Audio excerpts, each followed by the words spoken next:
My dad gave me his record collection, but Nice. yeah, but as Wow. a kid, you don't know. Absolutely You know what I'm not. saying? Wow. You got treasure. Like, So, Wow. so here's how the story goes. I leave after I graduated high school, and I go to the service.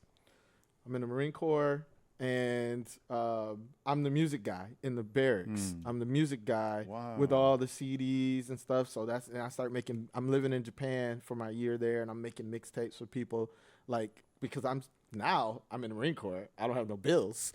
Right. Y'all giving me a house. Y'all giving me food. I'm going to buy and way you're- more and records. you're single. Wow. And I'm single. Oh, no wow. kids. I'm going to buy all the music. Yeah, yeah. So I'm making mixtapes and stuff, and I'm kind of that guy. But after I get back to Detroit, what's interesting is I'm in the Marines from 93 to 97. By the time I Now, get when you say mixtapes, you're not saying DJ mixtapes. No, you're saying I'm saying you're putting songs on. putting songs on a cassette. tape, Yep. flipping it to somebody, or Yep. Just handing wanna it clear out that to up for somebody, everybody. right? Yeah, absolutely. Yeah, nah, man, it's not DJ But you're not drama, DJing bro. yet. It's not who kid? Not that. Right. No. But I get back to Detroit, and this is where my peers or people who are slightly older than me are like the hip hop thing is full on at this point in '97 when I get Oh, yeah. back.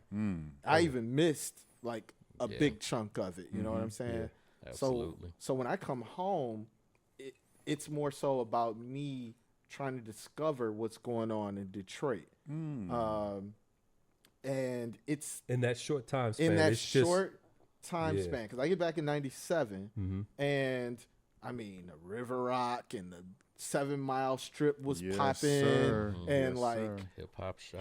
Shop that was a stuff. thing, yeah, and like so now I'm like, wait a minute, all this is happening in my city, like Wow. you know, and so I'm basically a tourist in my own hometown. musically. Musically, Wow. absolutely, and trying to go to everything and find anything that I can find because at this point I also don't have a tribe the way I see it. I don't know who, because a lot of my friends went to college and moved to different places, and so I'm coming back to try to find things, right? So eventually, I don't necessarily get involved in the scene, but I'm educated enough about the scene that by the time I get established, get a job, and I'm good, I decide that I want to work at a record store as a part-time gig, right? So I started, my first store that I worked at was Desirable Disc in Dearborn. Damn, bro, you was there? I was in Desirable Disc in Dearborn at the same time that Brad from Peoples was there. Wow. So Brad I from probably Peoples, met you and don't even realize I met yep. you, dog. So Desirable Disc was, for me, it was weird. I look at it like Empire Records, if anybody's ever seen that film, where they have a rock guy, they have a punk person, they have a hip hop person, they have a pop music person, right? And I was, the way I see it, and nobody said this, but I was the hip hop guy, right? So this is, I wonder why. I wonder why, right? But this is, let's say 99, 2000 area, right? So now when what I conceive as the second golden age, like where you get the Slum Village album and all the Soulquarian stuff and Raucous and all of this stuff is coming out. And then like Neo Soul is really starting to pop right then. I'm that guy in the store. And I'm like, yo, we need to order a 30-count box of this Jill Scott record because I'm going to sell all of them in 2 days, right? Wow. And literally, I was pushing things out of the store, and they were, like, listening to me like, yeah, that's great. Also, I'm plugged into other stores, Record Time, Harmony House, and talking to Harmony people, House. right, Wow. who are – I have friends that were in those stores, and they're like, yo, look out for this because I'm a music person, and I'm shopping, right? So then I'm taking the knowledge back, like, yo, we need this, we need this, we need this. So eventually, I end up leaving that job, and I worked for Harmony House on the east side, Dickerson and Chalmers, for like 6 months. And then I moved into a situation where I quit my regular job, and I told my parents, and they were like, what are you doing with your life, bro? And I was like, I got an offer to manage this record store, and that is what I want to do with my life. And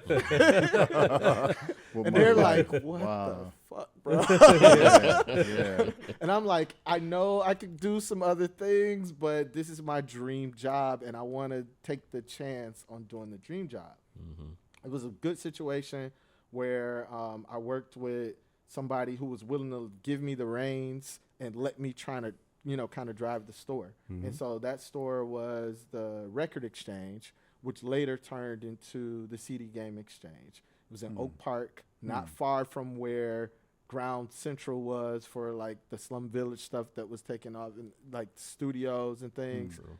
So the other thing that would happen is people who were in the hip hop community would come into this store. But because I'm a tourist in my own town still, I don't know a lot of these people by face, by name. I just know them as my customers, right? Wow.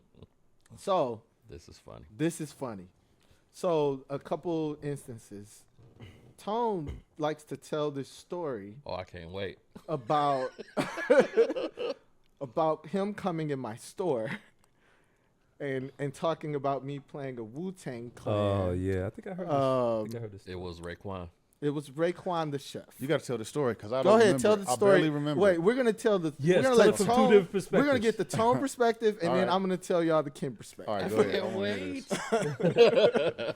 So I went to the record store in Oak Park, which was, I don't think, Street Corner hadn't moved yet. Street Corner was still at the original location. Actually, I'm not sure if that's the original location in Beverly Hills, but 13 Mile in Southfield. Yeah. They were still there, so I'm doing my record store rounds. I got my son with me. We stopped into Ken's store, and I believe this was the first time we had met. I think so. I think so. And I'm looking around, going through a bunch of records. I think my son was still in the stroller at the time. Tone, is this post MSU? Yeah. Yeah. Wow. This This is is probably. I'm married, guys. Okay. This got to be Okay. 2003 yeah, something like that. ish, Damn. something like that. Yep. This is the period I didn't see Tone. Ah. We had a big chunk where I never saw Tone after college. Okay. So this is cool for me to hear. Okay. Yeah. So I'm doing my record shopping. I'm digging, and it's back in the day. So it's records everywhere, and records were much cheaper then. Much cheaper. So I'm really digging. I'm in there for some time, and he's playing tunes. He's playing some cool stuff. Then he plays "Only Built for Cuban Links" album. I can't remember what I said to Kim, but I was like, can you change the record? Because, my son is in here. And I couldn't wait for this moment because this is my son that was in the stroller. Wow. What up? I was like, He saw